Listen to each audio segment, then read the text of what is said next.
Welcome to Biscuits and Jam from Southern Living. I'm Sid Evans, editor-in-chief of Southern Living magazine. If you're a fan of soul music, chances are you've heard the voice of my guest this week. He and his band have built up a grassroots following with their infectious performances and their own brand of Alabama soul. I think the continuous goal is to make something that stands the test of time, right?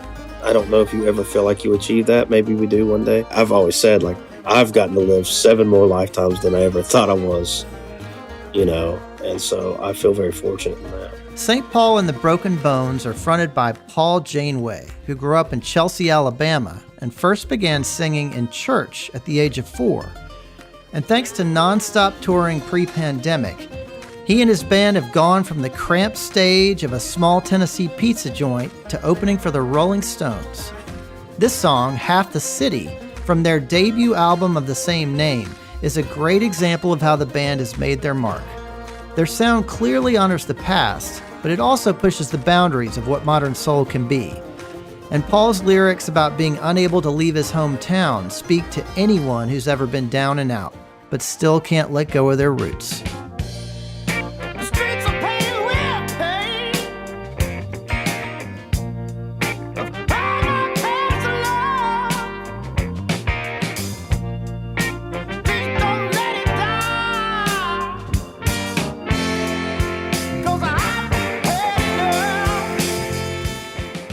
On today's show, Paul tells me about the band's new album, The Alien Coast, as well as a recording of his grandfather that ended up on a previous Broken Bones album. Plus, what it means to him to be Southern, and the 2 words the band says backstage prior to each and every performance. All that and more this week on Biscuits and Jam. Well, Paul Janeway, welcome to Biscuits and Jam. Thanks for having me. Well, Paul, listen, I've been a long-time fan. I've seen you perform a bunch of times, and I'm really excited to have you on the show. You grew up in Chelsea, Alabama, which is right down the road from Birmingham, where we are now. Tell me a little bit about your hometown. Well, it's, a proper suburb now. But when I grew up there, I think there was 1,000 people that lived there. And there was the Feed and Seed. And I remember when the first grocery store kind of came in. So it was a very small town life, not a lot going on. Birmingham was definitely the big city. Grew up singing in church. That was kind of my home life. Was there a local place where y'all loved to eat? Honestly, Lloyd's was always kind of the place. It was obviously before 280 was what it is now. A little local reference, but it used to be right in Chelsea, Lloyd's was, and then they moved it down the road. I still, to this day, get a hankering. They have a hamburger steak with French fries or whatever. I salivate when thinking about it. Tell me about Lloyd's. I don't know much about Lloyd's. It's just Southern food. It's one of those places that they do the shoestring onion rings and they do barbecue, but they also do fried chicken. And then to me, the best thing's the hamburger steak. I think that's my favorite thing to get. But, they do chicken livers and things like that. It was just kind of the place. If we were going out to eat, it was either that or drive to Pelham. And so it was always kind of the place, maybe on a Sunday. Worth a detour. Yes, definitely. Well, Paul, tell me a little bit about your parents and what they did for a living. So my dad worked in construction, paving crews and things like that. And then my mom still is a nurse for OBGYN. My papa was a mechanic on all the heavy machinery, and my dad I don't think he had much taste for being a mechanic, but he worked on the crews. And then my mom's been a nurse for a very long time now. I know that you had your grandfather's voice on your album, Young Sick Camellia, in 2018, which was such a nice tribute to him. Can you tell me a little bit about your relationship with him and how that came about? So that would be my papa, who was my dad's dad. So he lived out, they had this trailer out in, I think it was Mount Juliet, right outside of Nashville. And he would work. My dad never went on a vacation or anything. The man would work 6-7 days a week. When I was little, he would come home at 7 p.m. and get a beer and want to play me in checkers. And that was about that was about it. One of the best days of his life was when I told him that I was a gopher at a mechanic shop that did paving equipment. And he thought that was the greatest. So he wanted to talk to me about that stuff. And then he only came to one show. I begged him to come to the Ryman, and he tried to sneak a gun in, and they told him, obviously, you got to go put that in the car.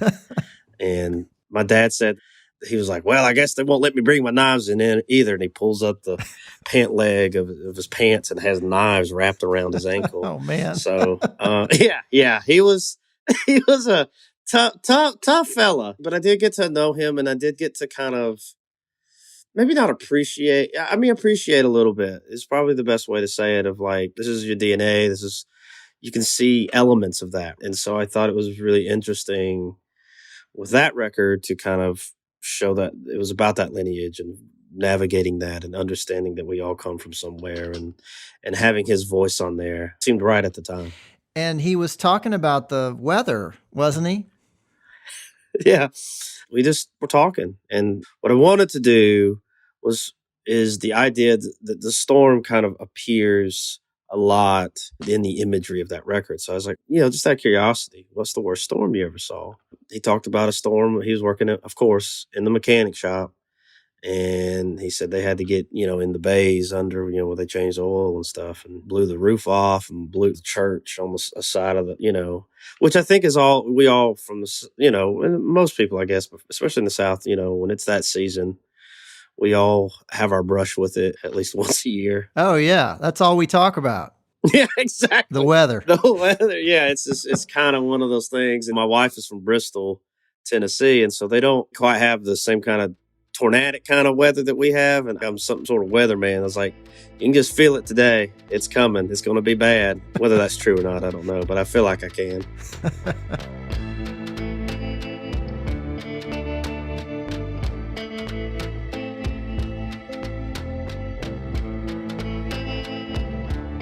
Well, Paul, I know you spent a lot of time growing up in the church, as you mentioned, and I believe this was a Pentecostal church. Is that right? Well, technically it's non-denominational, but it is charismatic. So, semantics. Right. Well, so what did a typical service look like on a Sunday morning, and what were they singing?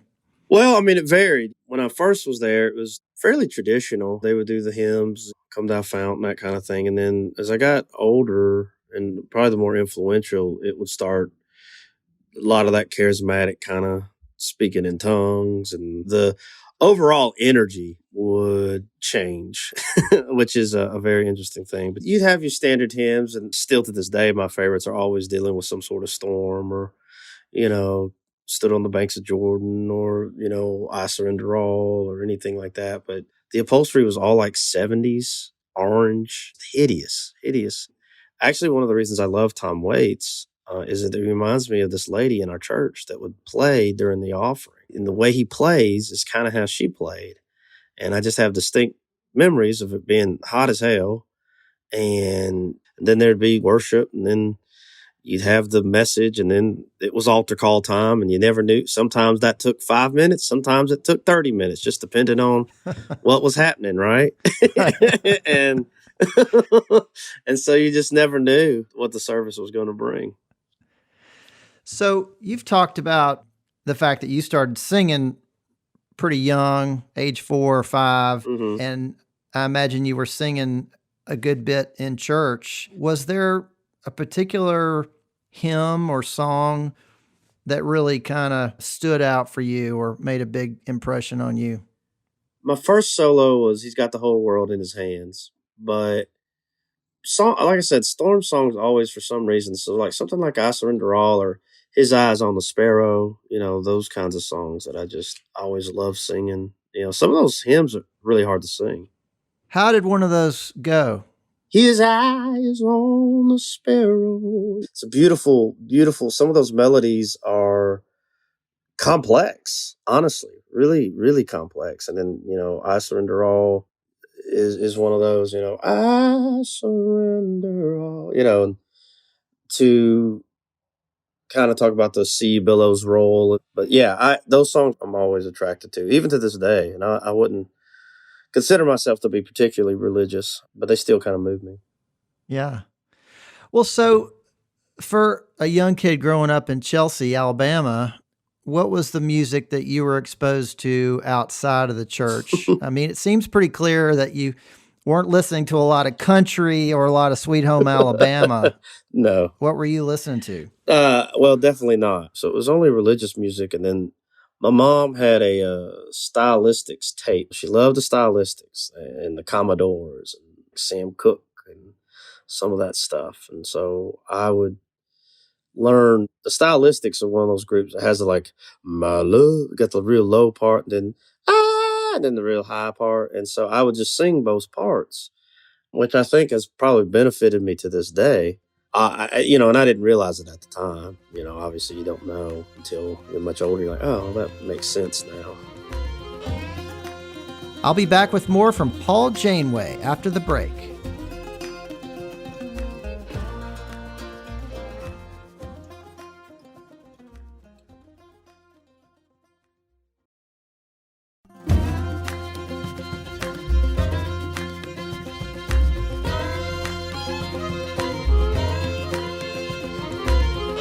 Welcome back to Biscuits and Jam from Southern Living. I'm Sid Evans, and I'm talking with Paul Janeway, vocalist for the Alabama soul band St. Paul and the Broken Bones. So you started the band with your good friend Jesse Phillips, who was extremely instrumental in y'all's success. Tell me a little bit about your relationship with Jesse and how this all got started. We've been doing this for a while now. We're still best friends. He was the best man at my wedding. But me and Jesse I had a roommate, and I was playing a band with him. And the drummer of the band worked at a music shop. So he's like, hey, we need a bass player. So Jesse worked at the same music shop. So Jesse came to a practice. We played a little bit, and we just hit it off from there. I really enjoyed making music with him. And I just enjoyed that process with him. We had the same sensibilities. Like, where I am weak, he is strong. And where he's maybe not as strong, I'm stronger. And that relationship worked. Yeah, he was pivotal. I mean, if it weren't for him, this band wouldn't be around. You mentioned once in an interview that you used to say Oasis Pizza before you went on stage. Can you tell me the story behind that? We still say it every show right before we get on stage. Just kind of a reminder of like, don't forget where you come from, and remember that if you can put on a show there, you can put on a show anywhere. We early on had this little tour that was kind of thrown together by our guitar player, and he just got us places wherever he could. You know what I mean? And we played this pizza shop / convenience store in Harrogate, Tennessee. And actually, my dad's from up there, and I didn't realize how close it was. But we were in the corner, and I remember the sound guy's name was Moose. And it was obviously an establishment that there's an environment that is conducive to music playing. Well, this was not one of them. We are face to face with tables, with families eating their pizza. It was one of those times, you kind of get in there and you're like, oh God, this is going to be rough. But it was a mentality of like, if there are 4 people here and these families are eating their pizza, we are going to give them the show of their life. we are going to do it. And that night I was on the tables while these families were eating pizza and screaming and rolling and doing the show. And it's just a healthy reminder of like, don't forget that mentality. And I mean, we sold a ton of merch that night. I'm sure we scared some people, but it was a lot of fun. So, Paul, you have had some serious run-ins with legends in the music business. Y'all opened for the Rolling Stones. You've performed with Elton John. You've played all the late shows. I mean, Letterman, Colbert, Kimmel. When you've been on stages as big as those, what are some of your goals when you look ahead? I think the continuous goal is to make something that stands the test of time, right? I mean, that's the continuous goal. And I don't know if you ever feel like you achieve that. Maybe we do one day. I certainly don't feel that way. That's the perpetual goal, I think. As far as playing places, we've yet to play Red Rocks. We were actually going to do it with Tedeschi Trucks, but wow, 2020 happened. And we've had other offers to open. I've just been kind of like, I want the name to be on top of the marquee if possible. And so we've not done that yet. So that's definitely a goal. We have not headlined a Radio City Music Hall. Like, that's a goal. I've always said, like, I've gotten to live 7 more lifetimes than I ever thought I was, and so I feel very fortunate in that. Well, you got a lot more to go, Paul, and y'all have a new album called The Alien Coast, which is coming out in a couple months, and which your fans are going to be very excited about. And it has a little bit different sound than your previous albums. Tell me how that came together. Well, I think as anything else, like you're always kind of pushing, like, where can the band go musically? Where can it go? How much can we expand the palette of us and, the palette of your audience is the other thing. Like, I think there are some challenging moments on the record if you're a fan of ours, but I think hopefully, it's rewarding. Hopefully it doesn't scare everyone away. But it was a lot of fun, and we ended up actually recording in Birmingham. There's a studio called Communicating Vessels that's down in Woodlawn, and we recorded the entire Alien Coast record there. And we just kind of thought, we've never recorded a full record in Birmingham, ever. We've done like an EP, but never like a full record, and we just kind of felt like it was time. And it's like a gritty and kind of cold record a little bit, so we kind of thought, oh, this would be a perfect space for that. So it was a really interesting experience for sure. What does the Alien Coast refer to? So I was reading a book about the history of the Gulf Coast. And I think when the Spanish were coming up on the coast, they referred to it as the Alien Coast because they couldn't figure out, is this part of the ocean? Is this a sea? Is this a river? What is going on here? It's so vast. And so it even got into like, what's the difference between a gulf and a river and an ocean? But I love that term, the Alien Coast. I just thought it was a really interesting phrase. And obviously with our connection here in Alabama, with having the Gulf Coast and it being just so readily available, it felt like, oh, home, safe place, that kind of thing. Well, I'm excited about the album, and I wanted to ask you about the last couple of years. For a band that's so driven by live performances, I've got to imagine that it's been really tough not being on the road. What have y'all been doing as a band to get through this? Oh, I mean, at the beginning, obviously, of 2020, it was incredibly hard to navigate because we had some finishing touches that we had to put on this record. You're like, well, we can't go in the studio. Like, that part was really, difficult and hard to navigate because you're like, what's safe, what's not safe? And obviously, as time has gone on, we've kind of figured out a semblance of safe, right? I think what we focused on, though, is we had little things. Like, we've gotten pretty good at recording at home. We did this little covers, little EP that we put on Bandcamp, and there was some live stuff that we hadn't really done anything with, and so we did that. You know what I mean? Like, we just tried to do our best to stay creative and feel like there was some sort of connection. I mean, I spend more time with those guys than I do my wife. Now, granted, me and my wife found out we were having our first child February of 2020.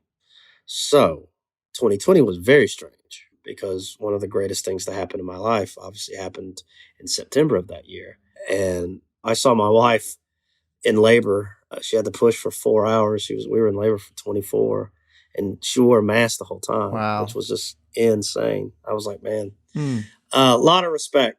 So that part, that gave me something, personally. But I think for the band, we did do some weird, socially distanced drive-in things. We were in North Carolina and we played in 32-degree weather as people were in their cars. It was a unique experience, but I think we've all tried to look at it from a positive standpoint. Like, we've not been home that long in a very long time. There's some recharging the batteries a little bit that I think has definitely happened. But yeah, I mean, we just came up with projects. Some of it saw the light of day, some of it didn't. It was just like, all right, let's try little projects and see what happens and just try to be creative. Well, are we going to see a lot more of y'all in 2022? God willing, it will be the busiest year we've ever had. That's great to hear. Well, Paul, you were born and raised in the South, and your Southern identity has really followed you around your whole life. It's been so much a part of your story. What does it mean to you to be Southern? It's a complicated journey. You go through phases where you're like, that's who I am. And then you go, oh, how do I get away from this? But I think what's really interesting is that now I kind of embrace it. Whereas I used to just when can I get out of here? Like, when am I leaving? And I never thought in 1,000 years that it would be a part of my story.